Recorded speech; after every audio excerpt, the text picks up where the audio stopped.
keep talking about decolonization in Africa by moving on to South Africa.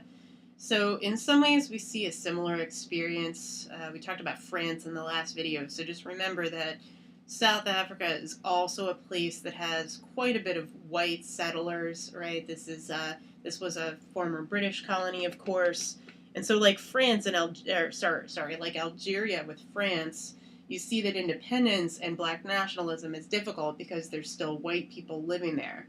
Um, so this was actually much more pressing and apparent in Africa because they had an actual policy that separated blacks and whites. And this policy was known as apartheid, which means separateness.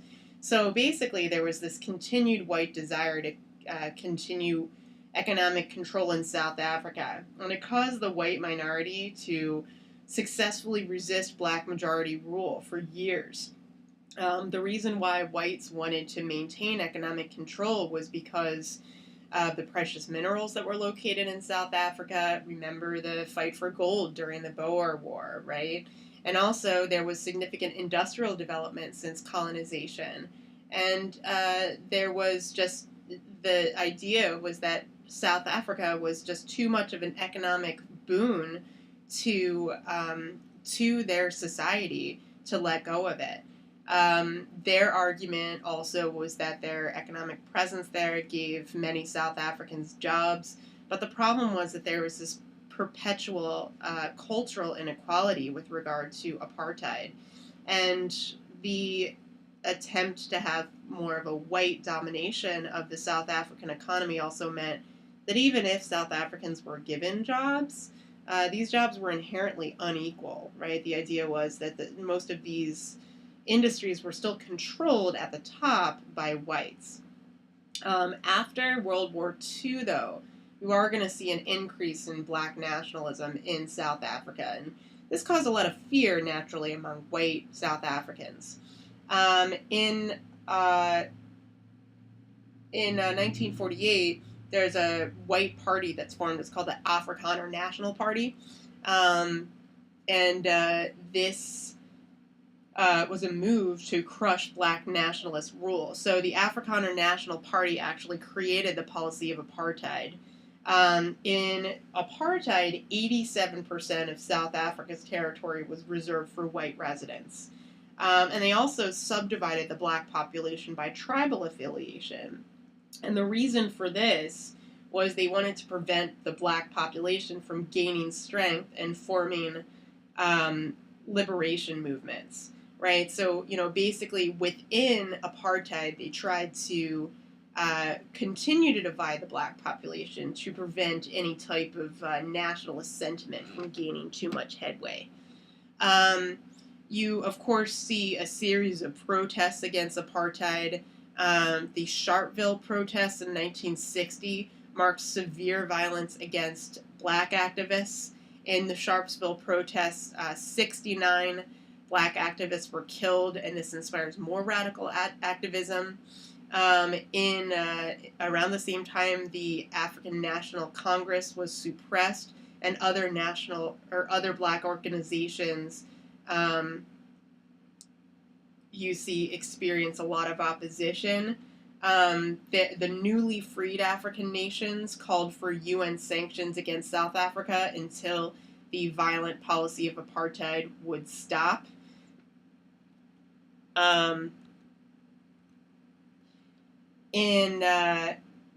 Eventually, you're going to see that there is going to be more successful movements leading towards South African independence.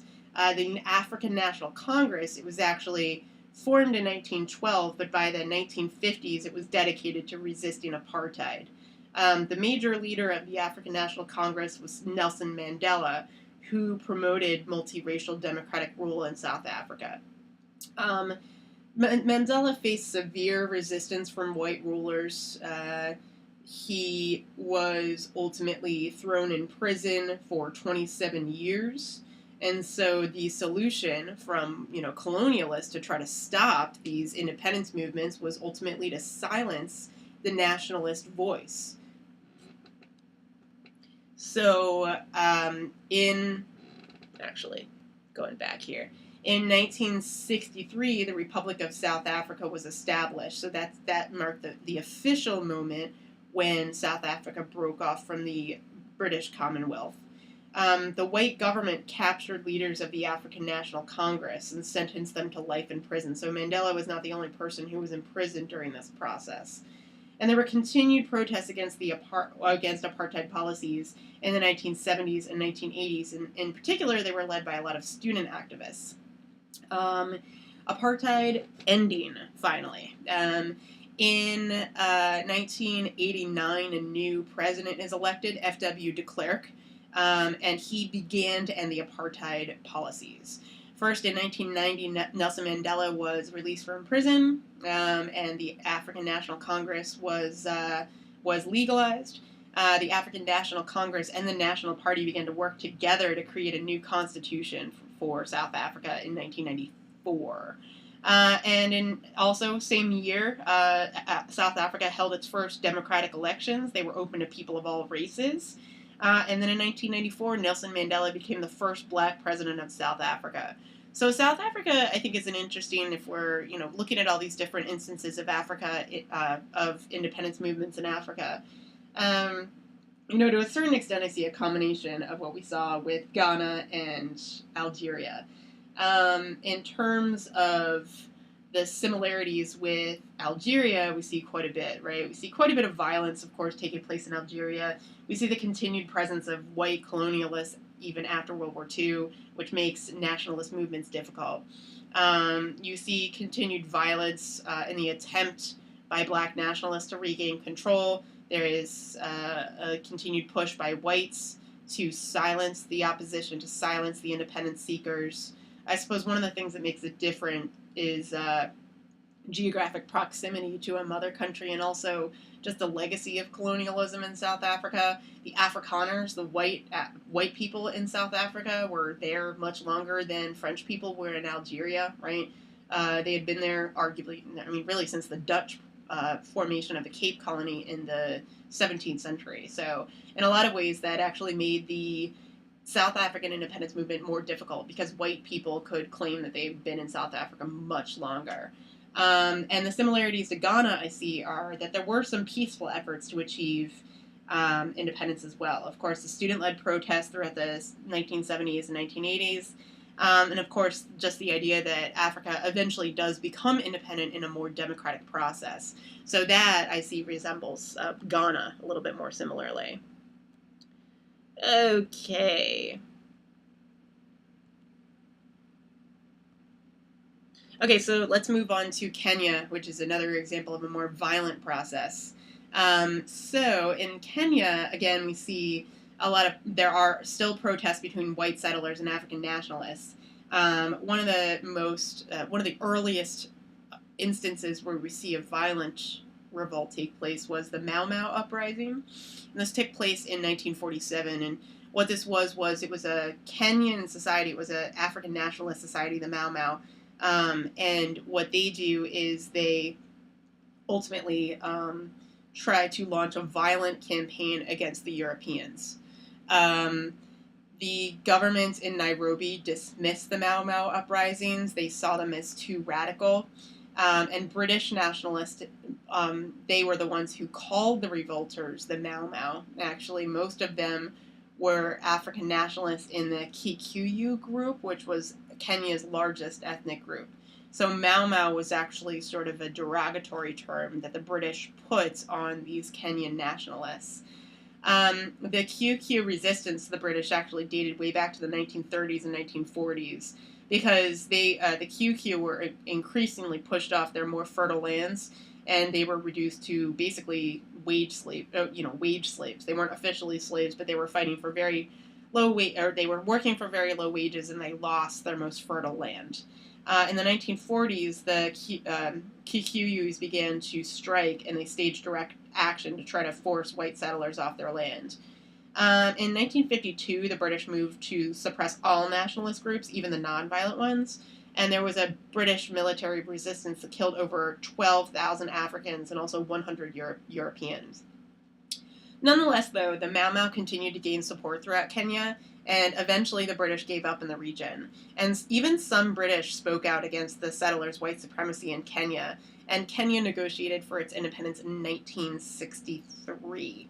But nonetheless, despite Kenyan independence, we do see that there was some the Mau Mau, first off, there was fairly slow progress in Kenya due to continued differences among ethnic groups. So the Kikuyu, the majority, and then also the Kuya and the Luo tribes, all were sort of conflicting with one another.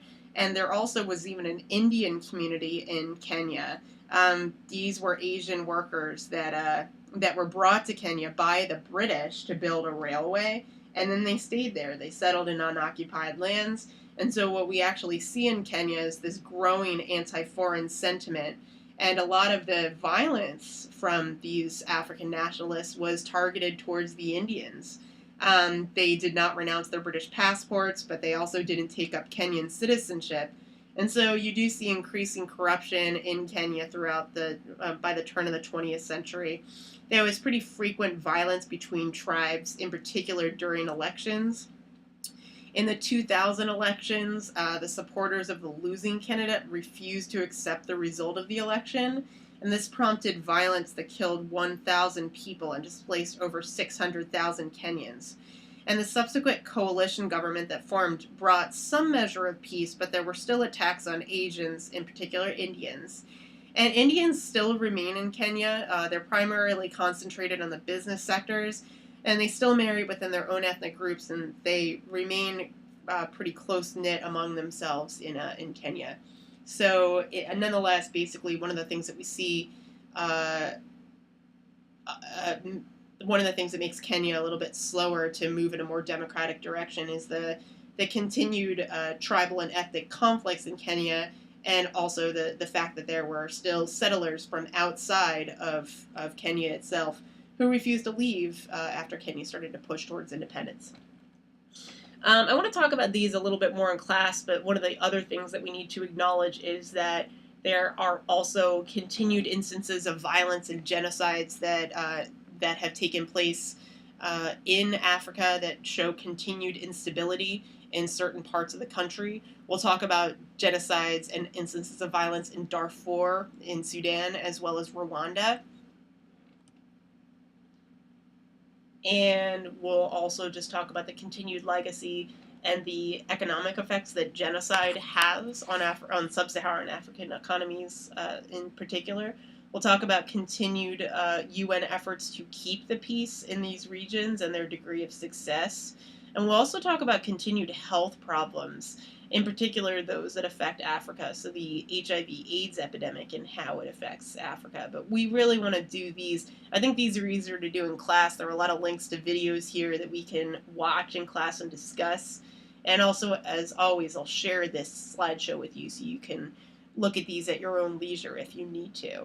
Okay, so nonetheless, I mean, essentially what we see with the process of decolonization in Africa is that it's not all equal, right? We see some processes which were relatively peaceful, like the one we saw in Ghana, and some that are much more violent, like Algeria and Kenya, and then some that are slightly mixed. In South Africa, you do see, of course, quite a bit of violent uprisings against apartheid, but the actual process by which South Africa gained its independence was achieved fairly democratically, so a little bit of a hybrid independence process for South Africa. Okay, what do we have left to discuss this year? Let's see, we still have decolonization in the Middle East and India. Then we have globalization, and that's it. So basically we're going to have, I guess, 2 more series of videos. The Indian decolonization is going to be based on the same slideshow. I'm just going to go back to those slides. So stay tuned for India and the Middle East, and then eventually we'll have some videos on globalization, and that will be it. Then we'll just review for the AP exam. So stay tuned, and thanks.